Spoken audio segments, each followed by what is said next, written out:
حدیث نمبر 115 حضرت ابو سعید خدری رضی اللہ عنہ بیان کرتے ہیں، ہم نے عرض کیا، یا رسول اللہ صلی اللہ علیہ وسلم، کیا روز قیامت ہم اپنے رب کی زیارت کریں گے؟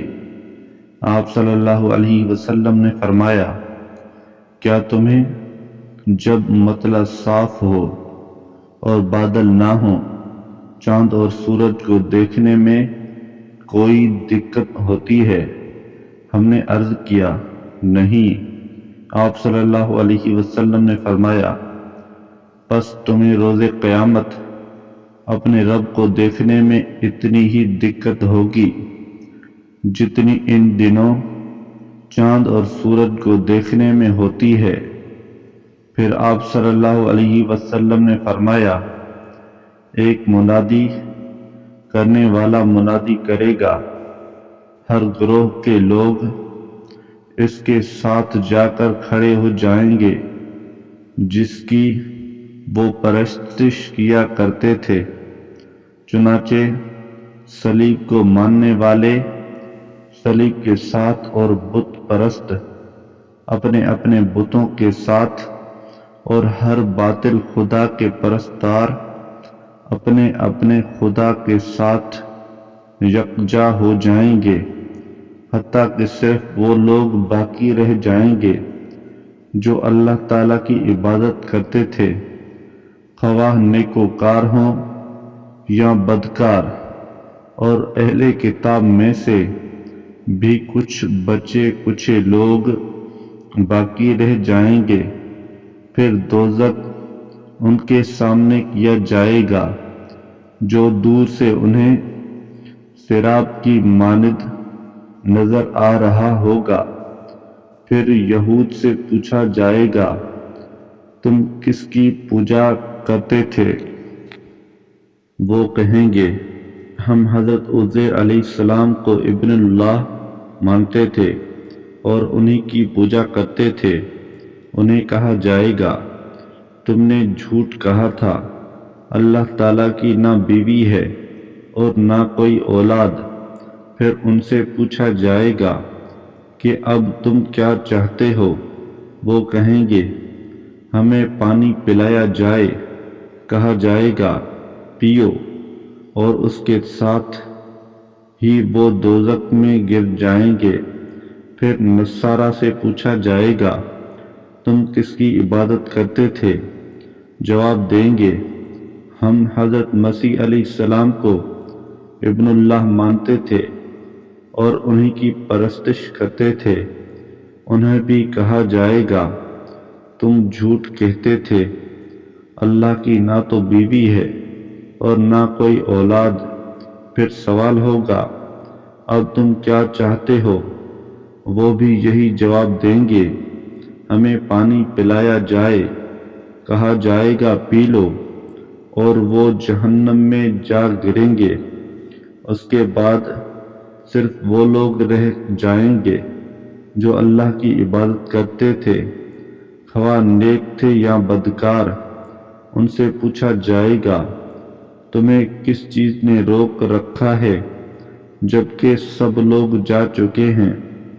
وہ جواب دیں گے، ہم تو ان لوگوں سے اسی وقت جدا ہو گئے تھے جبکہ ہمیں ان کی اس وقت آج سے کہیں زیادہ ضرورت تھی۔ نیز ہم نے ایک منادی کرنے والے کی یہ منادی کرتے سنا تھا کہ ہر گروہ اس کے ساتھ جا ملے گا جس کی وہ عبادت کرتا تھا۔ چنانچہ ہم اب اپنے رب کا انتظار کر رہے ہیں۔ آپ صلی اللہ علیہ وسلم نے فرمایا، اللہ تعالیٰ ان کے سامنے ایسی شکل و صورت میں آئے گا جو اس صورت سے مختلف ہوگی جس میں انہوں نے اسے پہلی مرتبہ دیکھا ہوگا، اور فرمائے گا، میں ہی تمہارا رب ہوں۔ تو وہ کہیں گے، تو ہمارا رب ہے۔ اس دن اللہ تعالیٰ سوائے انبیاء علیہ السلام کے کوئی بات نہ کر سکے گا اللہ تعالیٰ سے پھر اللہ تعالیٰ دریافت فرمائے گا، کیا تمہارے لیے رب کی طرف سے کوئی ایسی نشانی ہے جس سے تم اسے پہچان سکو؟ وہ جواب دیں گے، پنڈلی بطور نشانی طے ہے۔ چنانچہ اللہ تعالیٰ اپنی پنڈلی کھول دے گا، اس کو دیکھ کر سب مومن سجدہ زیر ہو جائیں گے۔ اس کو دیکھ کر سب مومن سجدہ ریز ہو جائیں گے اور وہ لوگ باقی رہ جائیں گے جو ریا کے لیے اور شہرت کے خاطر اللہ تعالیٰ کو سجدہ کیا کرتے تھے۔ چاہیں گے وہ بھی کہ سجدہ کر سکیں، لیکن ان کی پیٹھ تختے کی مانند اکڑ کر رہ جائے گی۔ اس کے بعد پل صراط لا کر جہنم کے اوپر رکھا جائے گا۔ ہم نے عرض کیا، یا رسول اللہ صلی اللہ علیہ وسلم، یہ پل صراط کیا چیز ہے؟ آپ صلی اللہ علیہ وسلم نے فرمایا، ایک ایسی خطرناک مقام جہاں سے گزرنے والا پھسلے گا اور لڑکھڑائے گا، اس پر اچک لینے والے کانٹے اور جکڑ لینے والے آنکڑے آویزاں ہیں، اور بڑے وسیع و عریض گوہر وار اور بڑے وسیع ٹیڑھے میڑھے کانٹے لگے ہوئے ہوں گے، جیسے علاقہ نجد میں پائے جاتے ہیں، جنہیں سعدان کہا جاتا ہے۔ مومن اس پل پر سے آنکھ جھپکنے میں بجلی اور ہوا کی تیزی سے اور تیز رفتار گھوڑوں اور سواریوں کی طرح گزر جائیں گے۔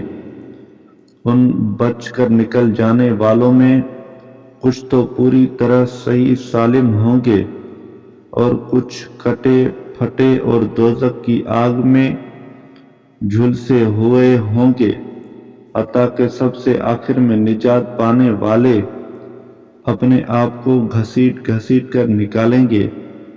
اس دن جب مومن دیکھیں گے کہ وہ خود تو بچ کر نکل آئے ہیں اور ان کے بھائی دوزخ میں رہ گئے ہیں، تو ہر مومن اپنے بھائیوں کو بچانے کی غرض سے اللہ تعالیٰ سے مذاکرہ اور مطالبہ کرنے میں اس سے کہیں گے، زیادہ شدت اختیار کرے گا جس قدر تم کسی ایسے حق کے سلسلے میں جو پوری طرح عیاں ہو چکا ہو، مجھ سے گفتگو اور مطالبہ کرنے میں آج شدت اختیار کرتے اور پرجوش ہوتے ہو۔ وہ کہیں گے، اے اللہ ہمارے رب، یہ سب ہمارے ساتھ نماز ادا کرتے تھے، روزے رکھتے تھے اور دوسرے کام کیا کرتے تھے، یہ دوزخ میں کیسے چلے گئے؟ ان کے بھی معاف فرما دے۔ اللہ تعالیٰ ارشاد فرمائے گا، جاؤ، جس کے دل میں 1 دینار کے برابر ایمان ہو اسے آگ سے نکال لو، اور اللہ تعالیٰ ان کی صورت کو جلانا اور مسخ کرنا آگ کے لیے حرام قرار دے گا۔ چنانچہ وہ لوگ ان کے پاس جائیں گے، جبکہ ان میں سے بعض قدموں تک اور بعض آدھی پنڈلیوں تک آگ میں ڈوبے ہوئے ہوں گے، اور جس کو پہچانیں گے دوزخ سے نکال لیں گے، پھر لوٹ کر آئیں گے تو اللہ تعالیٰ فرمائے گا، اچھا جاؤ، جس کے دل میں آدھے دینار کے برابر ایمان ہو اسے بھی دوزخ سے نکال لو۔ چنانچہ یہ لوگ جائیں گے اور جس کو پہچانیں گے اسے دوزخ سے نکال لائیں گے، پھر لوٹ کر آئیں گے۔ اللہ تعالیٰ فرمائے گا، جاؤ، جس کے دل میں ذرہ برابر ایمان ہو اسے دوزخ سے نکال لو۔ چنانچہ اب پھر یہ جس کو پہچان پائیں گے اسے نکال لیں گے۔ یہ ان بیان کرتے ہوئے حضرت ابو سعید خدری رضی اللہ عنہ نے فرمایا، اگر تم کو میری بات کا یقین نہ ہو تو قرآن مجید کی یہ آیت پڑھ لو، سورہ نساء کی آیت نمبر 40۔ اللہ کسی پر ذرا برابر بھی ظلم نہیں کرتا۔ اگر کوئی ایک نیکی کرے تو اللہ تعالیٰ اسے دگنا کر دیتا ہے۔ جب سب انبیاء، فرشتے اور اہل ایمان سفارش کر چکیں گے تو اللہ تعالیٰ ارشاد فرمائے گا، میری شفاعت باقی ہے، اور مٹھی بھر کر دوزخ سے نکالے گا۔ اب وہ لوگ نکلیں گے جو جل کر بھسم ہو چکے ہوں گے، ان کو نکال کر ایک نہر میں ڈالا جائے گا جو جنت کے سرے پر واقع ہے اور جسے آب حیات کہا جاتا ہے۔ اس نہر میں گرتے ہی یہ لوگ اس طرح دوبارہ سرسبز و شاداب ہو جائیں گے جیسے غلے کا دانہ گزرگاہ آب حیات میں آتا ہے اور سرسبز ہو جاتا ہے۔ تم نے اکثر کسی پتھر یا درخت کے کنارے ایسے دانے کو اگا ہوا دیکھا ہوگا، ان میں سے جو آفتاب کے رخ ہوتا ہے وہ سبز ہوتا ہے، اور جو سایہ میں رہتا ہے وہ سفید ہوتا ہے۔ یہ لوگ اس نہر میں سے موتی کی مانند چمکدار ہو کر نکلیں گے، البتہ ان کی گردن پر مہر لگا دی جائے گی، اور جب وہ جنت میں داخل ہوں گے تو اہل جنت کہیں گے، یہ لوگ ہیں جن کو اللہ تعالیٰ نے خود آزاد فرمایا ہے اور کسی عمل اور نیکی کے بغیر فی سبیل اللہ جنت میں داخل کیا ہے۔ انہیں اللہ تعالیٰ کی طرف سے یہ جو کچھ دیکھ رہے ہو، نہ صرف یہ سب تمہارا ہے بلکہ اسی قدر اور مزید تمہیں ملے گا۔ حدیث نمبر 116۔ حضرت ابو سعید خدری رضی اللہ عنہ روایت کرتے ہیں کہ نبی صلی اللہ علیہ وسلم نے فرمایا، جب جنتی جنت میں اور دوزخی دوزخ میں داخل ہو چکے ہوں گے تو اس کے بعد اللہ تعالیٰ ارشاد فرمائے گا، جس کے دل میں رائی کے دانے کے برابر بھی ایمان موجود ہو اسے دوزخ سے نکال لیا جائے۔ چنانچہ لوگ نکالے جائیں گے، ان میں سے کچھ ایسے ہوں گے جو سیاہ ہو چکے ہوں گے، پھر انہیں نہر حیات یا نہر حیا، راویہ نے ان میں سے کسی ایک راوی کو اس بات میں شک ہے کہ آپ صلی اللہ علیہ وسلم نے حیات فرمایا تھا یا حیا، میں ڈال دیا جائے گا، اور وہ اس طرح اگ آئیں گے جیسے غلے کا دانہ پانی کی جگہ میں اگ آتا ہے۔ کیا تم نے دیکھا نہیں کہ وہ کسی خوبصورتی سے لپٹا سمٹا سنہری رنگ کا اگتا ہے۔ حدیث نمبر 117۔ حضرت عبداللہ رضی اللہ عنہ روایت کرتے ہیں، رسول اللہ صلی اللہ علیہ وسلم نے فرمایا، میں اس شخص کو جانتا ہوں جو دوزخ میں سب سے آخر میں نکلے گا، اور جنت میں داخل ہونے والوں میں بھی آخری شخص ہوگا۔ یہ شخص دوزخ سے منہ کے بل گھسیٹتا ہوا نکلے گا۔ اللہ تعالیٰ فرمائے گا، جاؤ جنت میں داخل ہو جاؤ۔ وہ جنت کی طرف آئے گا تو اسے ایسا معلوم ہوگا کہ وہ پوری طرح پر ہو چکی ہے، چنانچہ وہ لوٹ جائے گا اور عرض کرے گا، اے رب، وہ تو پر ہو چکی ہے۔ اللہ تعالیٰ فرمائے گا، جاؤ جنت میں داخل ہو جاؤ، ہم نے تم کو دنیا کے برابر بلکہ اس سے 10 گنا زیادہ وسعت عطا فرمائی ہے۔ یا آپ صلی اللہ علیہ وسلم نے فرمایا، دنیا سے 10 گنا وسعت عطا فرمائی ہے۔ وہ عرض کرے گا، کیا آپ مجھ سے مذاق کرتے ہیں یا میری ہنسی اڑاتے ہیں حالانکہ تو بادشاہ ہے؟ اس موقع پر میں نے دیکھا کہ یہ بات کہتے ہوئے نبی صلی اللہ علیہ وسلم ہنس پڑے، یہاں تک کہ آپ صلی اللہ علیہ وسلم کے دندان مبارک نظر آنے لگے، اور راوی کہتے ہیں کہا جاتا ہے کہ یہ شخص اہل جنت میں سب سے پست مرتبہ کا ہوگا۔ حدیث نمبر 118۔ حضرت انس رضی اللہ عنہ بیان کرتے ہیں کہ نبی صلی اللہ علیہ وسلم نے فرمایا، جب قیامت کے دن اللہ تعالیٰ لوگوں کو جمع کرے گا تو وہ کہیں گے، کاش کوئی ہوتا جو اللہ تعالیٰ کے حضور میں ہماری سفارش کر کے ہمیں اس جگہ سے نجات دلا سکتا۔ چنانچہ سب لوگ آدم علیہ السلام کے پاس جائیں گے اور کہیں گے، اللہ نے آپ کو اپنے ہاتھ سے پیدا فرمایا ہے، آپ میں اپنی طرف سے روح پھونکی ہے، اور فرشتوں کو حکم دیا تو انہوں نے آپ کو سجدہ کیا۔ چنانچہ آپ اللہ تعالیٰ کے حضور سفارش کریں۔ حضرت آدم علیہ السلام اپنی غلطی کا ذکر کریں گے اور کہیں گے، میرا یہ مقام نہیں ہے کہ اللہ کے حضور میں تمہاری سفارش کر سکوں۔ تم حضرت نوح علیہ السلام کے پاس جاؤ، وہ سب سے پہلے رسول ہیں جنہیں اللہ تعالیٰ نے مبعوث فرمایا۔ چنانچہ سب لوگ حضرت نوح علیہ السلام کے پاس جائیں گے، وہ بھی اپنی غلطی کا ذکر کر کے کہیں گے، میرا یہ مقام نہیں۔ تم حضرت ابراہیم علیہ السلام کے پاس جاؤ، انہیں اللہ نے اپنا خلیل بنایا تھا۔ پھر سب لوگ حضرت ابراہیم علیہ السلام کے پاس جائیں گے، وہ بھی اپنی غلطی کا ذکر کر کے کہیں گے، میرا یہ مقام نہیں ہے۔ تم سب لوگ حضرت موسیٰ علیہ السلام کے پاس جاؤ، انہیں اللہ تعالیٰ نے شرف ہم کلامی بخشا ہے۔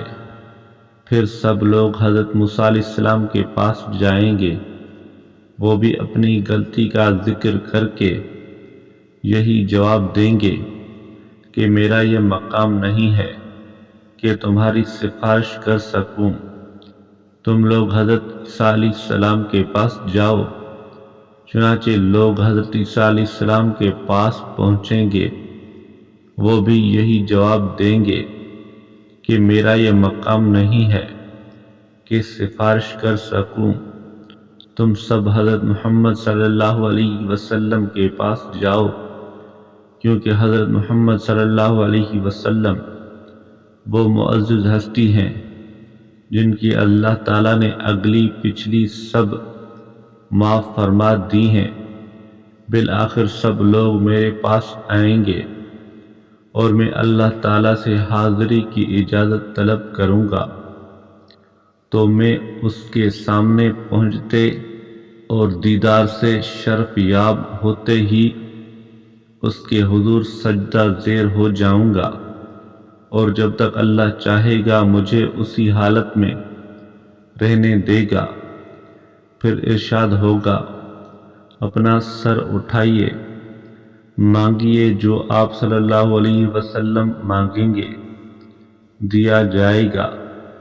بولیے، آپ صلی اللہ علیہ وسلم کی بات سنی جائے گی، آپ صلی اللہ علیہ وسلم کی شفاعت قبول کی جائے گی۔